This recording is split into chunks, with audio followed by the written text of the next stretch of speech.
तारापुर नामक गांव में यशोदा अपने बेटे कान्हा के साथ रहती थी। कान्हा केवल 4 साल का ही था। वो दोनों एक छोटी सी झोपड़ी में अपना गुजर बसर कर रहे थे। यशोदा बहुत ही गरीब थी। वो किसी तरह दूसरे के घर में चौका बर्तन का काम करके अपने बेटे का पेट पाल रही थी। यशोदा भगवान पर बहुत विश्वास रखती थी। वो रोज सुबह त्रिदेव यानी ब्रह्मा, विष्णु और महेश की पूजा किया करती थी। यशोदा जो कुछ भी खाने का बनाती थी उससे पहले भगवान को भोग लगाती, पूजा आरती करती, तभी भोजन ग्रहण करती थी। माँ तुम ये क्या कर रही हो और भगवान को ये खाना क्यों चढ़ा रही हो? बेटा, हम लोगों के पास जो भी है वो तो भगवान का दिया हुआ ही है ना, इसलिए हम लोग जो भी खाते हैं पहले भगवान को भोग लगाते हैं। ओ समझ गया माँ, मतलब हम जो भी खाएंगे पहले भगवान को हम लोगों को देना पड़ेगा। ऐसा नहीं है बेटा, बस ये तो हमारी आस्था है। भगवान को कौन दे सकता है? भगवान तो खुद हम लोगों को देते हैं, इसलिए हम लोग आस्था से उनके दिए हुए को ही उन्हें थोड़ा सा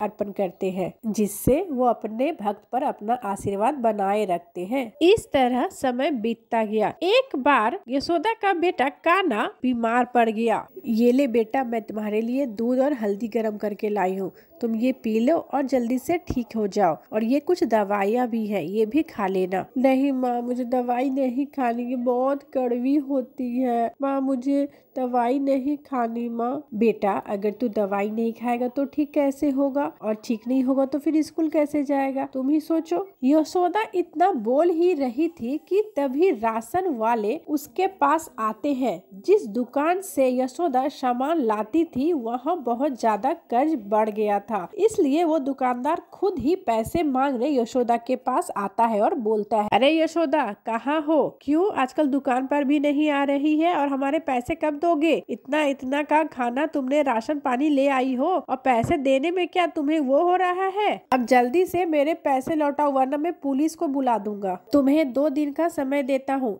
अगर इन 2 दिनों में तुमने पैसे नहीं लौटाए तो फिर देखना तुम दोनों माँ बेटा का क्या होगा। अभी तो मैं जा रहा हूँ। इतना बोलकर वो दुकानदार वहाँ से चला जाता है। इधर यशोदा जोर जोर से रोने लगती है। वो भगवान के मूर्ति के सामने बैठकर विनती करती है और बोलती है, हे प्रभु, ऐसे मुझसे क्या गलती हो गई जो मुझे इस जन्म में ये सजा मिल रही है, और मेरी गलती की सजा मेरे बेटे को भी भुगतनी पड़ रही है। हे प्रभु दया करो, हम दोनों पर दया करो प्रभु। माँ को इस तरह रोते देख कान्हा जरा सा भी उसे अच्छा नहीं लगता, और वो जल्दी से ठीक होने के लिए भगवान का नाम लेकर वो दवाइयाँ खा लेता है। दवाई खाते ही कान्हा की तबीयत ठीक होने लगती है और वो अपनी माँ को समझाता है, माँ तुम ही बोलती हो ना कि हमें भगवान पे विश्वास रखना चाहिए, वो अपने भक्तों की सहायता जरूर करते हैं, फिर आज तुम ही घबरा रही हो। माँ आप चिंता मत करो, भगवान कोई ना कोई रास्ता जरूर निकालेंगे। आपको तो उन पर पूरा विश्वास है ना माँ,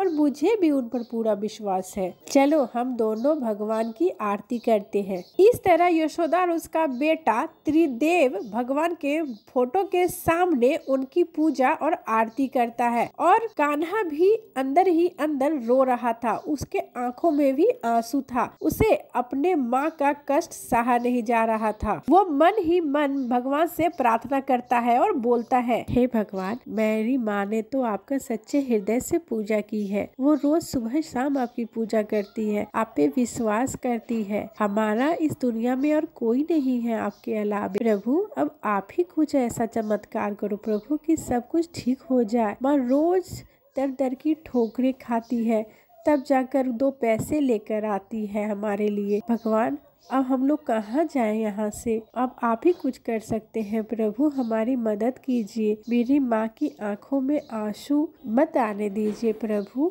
मत आने दीजिए। इस तरह एक दिन बीत गए। दूसरे दिन यशोदा वहाँ जाती है जहाँ पर वो चौका बर्तन का काम किया करती थी। वहाँ मालकिन से भी वो पैसे मांगती है। मालकिन कुछ एडवांस दे दीजिए ना, मैं काम करके आपके पैसे चुका दूंगी, मुझे पैसों की बहुत जरूरत है। बाप रे बाप, तुम्हें एडवांस चाहिए? अभी तो जो पहले लेके गई हो वो तो चुकता नहीं किया है अभी तक, और मैं और पैसे देकर तुझे बुड़बक बनूं क्या? कुछ पैसे वैसे नहीं मिलेंगे। पहले जो पहले का पैसे लेके गई हो उसे चुकाओ काम करके, उसके बाद पैसे मांगना। जब देखो पैसे चाहिए पैसे चाहिए। इस तरह यशोदा को कहीं से भी कोई एडवांस नहीं मिलता। वो शाम को उदास होकर अपने घर वापस लौट आती है। अब भगवान तो होते ही हैं दयालु। वो ब्रह्मा विष्णु महेश ऊपर से ये सारी लीलाएं देख रहे थे। उसके बाद भगवान विष्णु भगवान शिव से बोलते हैं, प्रभु ये यशोदा हमारी बहुत बड़ी भक्त है। वो हम त्रिदेव की पूजा किए बिना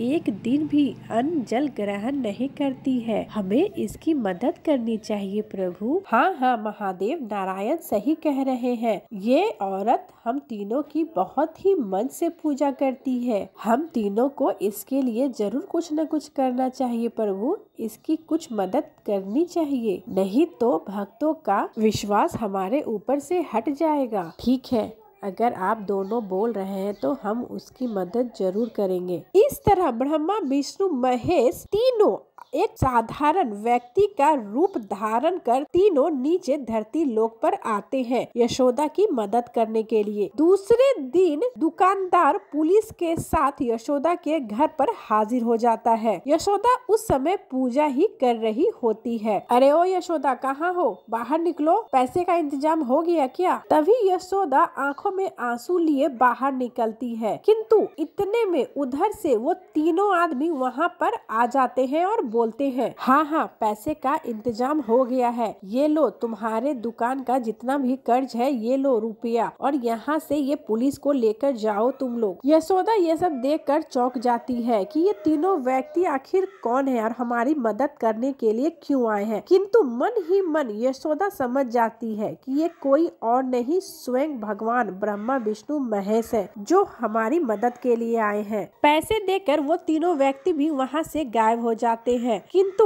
उनके चरणों के जगह पर तीन सोने से भरा मटका वहाँ यशोदा को दिखाई देता है। ये देखकर उसे और विश्वास हो जाता है कि ये कोई और नहीं बल्कि स्वयं ब्रह्मा विष्णु महेश ही थे। यशोदा भगवान का धन्यवाद करती है और सोने से भरा मटका लेकर वो सुखी सुखी अपने और अपने बेटे के साथ जीवन व्यतीत करती है। वो अपने बेटे को भी अच्छे से स्कूल में डाल देती है। झोपड़ी की जगह वो अपना एक बड़ा सा घर लेती है और भगवान की कृपा से जो कुछ भी मिला था, जिससे वो गरीबों को दान पुण्य करती है, गरीबों की मदद करती है, अपाहिजों की सहायता करती है, ये सब करते हुए अपने बेटे के साथ सुखी सुखी रहने लगती है।